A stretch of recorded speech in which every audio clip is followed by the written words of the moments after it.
Chapter 2 Shoshana Weber. Shosh 466. Hey, little bro, want to smile? JW Piano Man. Shosh 466. Alpha Rat took a header off his roof and almost killed himself. JW Piano Man. By almost, you mean? Shosh 466. Sorry, still alive, but supposedly messed up. Just got out of the hospital yesterday. JW Piano Man. Any chance Beta and Gamma Rats fell with him? Shosh 466. Nope. Solo performance. Don't get greedy. Smiling yet? JW Piano Man. Now who's being greedy?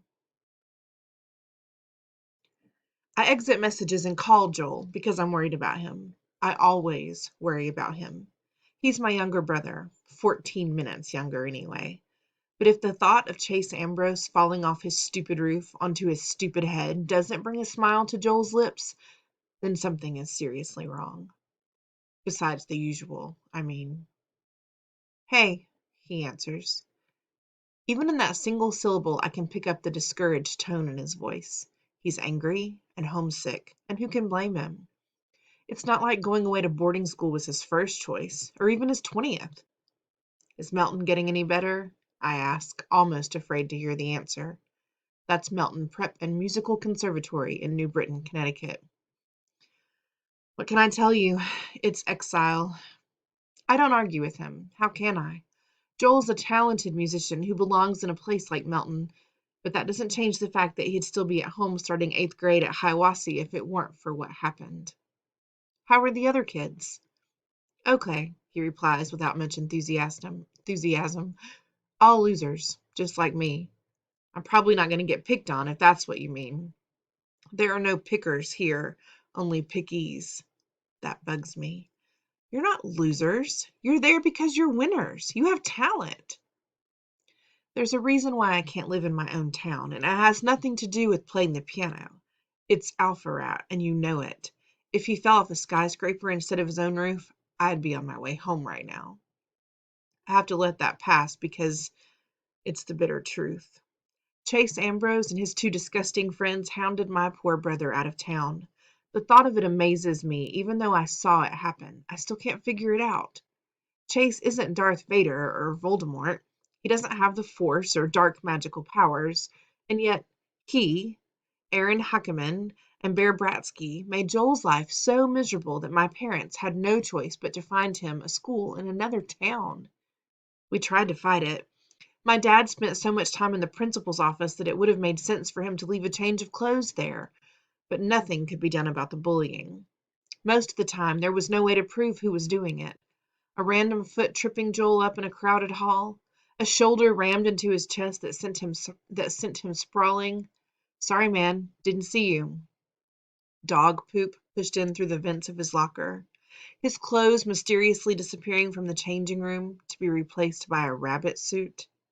When a science project wound up smashed or a painting ruined in the art room, it was always Joel's. On the night of the talent show, when the fire alarm was pulled, it was during Joel's piano performance. It started with just Chase, Aaron, and Bear. Eventually, though, it spread. The other kids, well, they couldn't help but notice that every time someone was making a fuss or protesting, stuffed into a locker or mummified with toilet paper, it was my brother. Before you knew it, Joel was the school victim and the school joke. His life was practically unbearable. Who do you blame? The principal? Dr. Fitzwallace did what he could, but most of the time there wasn't any evidence. Sure, he could make the occasional try. There was this time Chase chucked a lacrosse stick at Joel's bike and the butt end got jammed in the spokes. Joel went flying over the handlebars and wound up with a sprained wrist, a black eye, and a nasty scrape along his jaw stretching from chin to ear. There were plenty of witnesses to that one. Dr. Fitzwallace was all set to throw the book at Chase, a long suspension, the works. The school board overruled him. They agreed it was wrong to throw the stick, but insisted that Chase couldn't have predicted it would result in serious injury. The real reason was that Chase was the town's sports hero, and the son of the last town sports hero. Chase's dad had a lot of admirers on that board, and my family didn't. The only time anyone was able to pin something on those three idiots, it had less to do with my poor brother than the fact that it cost the district money. At the big open house in May, Joel was invited to play the piano. He's by far the best musician around here, even if none of the other kids appreciate it. Anyway, Chase, Aaron, and Bear planted 6 cherry bombs inside the school's baby grand, timed for the middle of the performance. I can still hear Joel scream when the big firecrackers went off, splintering the wood of the piano. I think that's part of what makes him such an irresistible target for the Chases of the world. They know they can always get a reaction out of him. After that, Joel couldn't even walk down a hall without a bunch of football players making fun of how scared he was. We were all scared, but it's only Joel they remember. The irony is that the case against Chase and company had nothing to do with the attack on my brother. No, it was the damage to the piano that got the administration upset enough to bring in the police. The juvenile court judge sentenced Chase, Aaron, and Bear to community service at our town's senior citizens' home, as if the elderly deserved that. You would think Chase would leave Joel alone after that. It would have made sense, but sense has never been an alpha rat quality. So my parents found a new place for Joel, because as long as that bully was around, my brother would never be safe. Joel's probably right that if Chase had fallen off a skyscraper instead of just a roof, he'd be able to leave Melton and come home.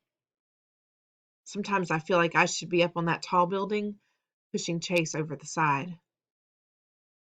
But that would make me no better than him. And I am better. Everybody is.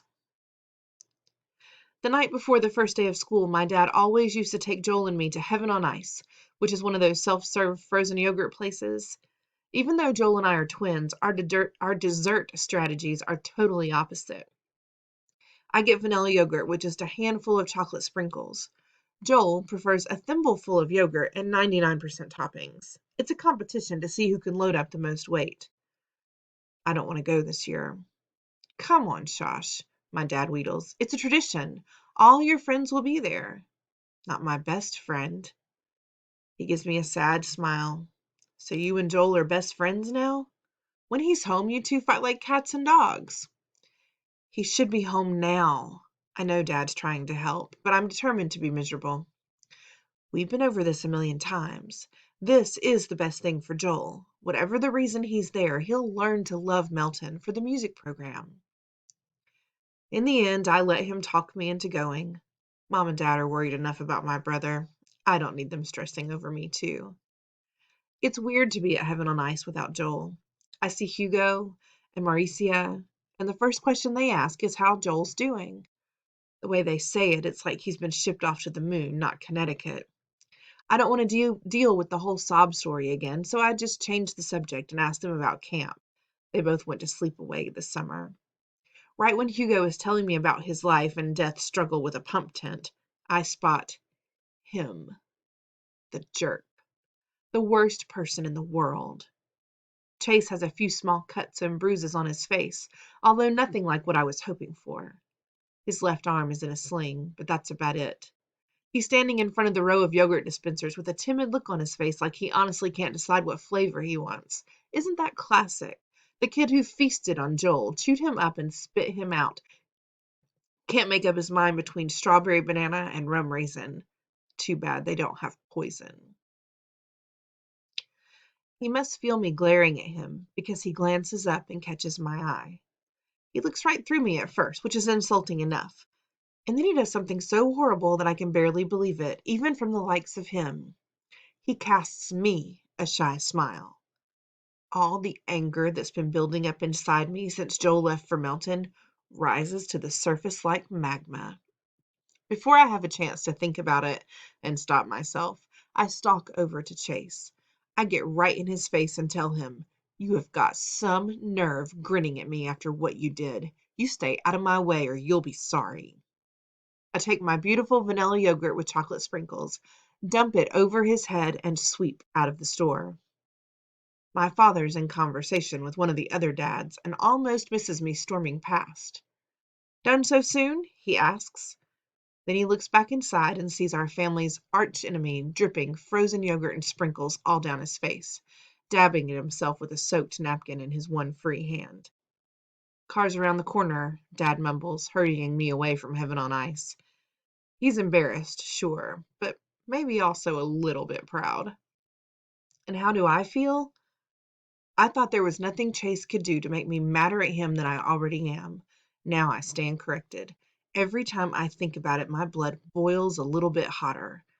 After all the bad history that went down between him and Joel, I swear he looked at me like he had never seen me before in his life, like he hadn't played a starring role in destroying my family.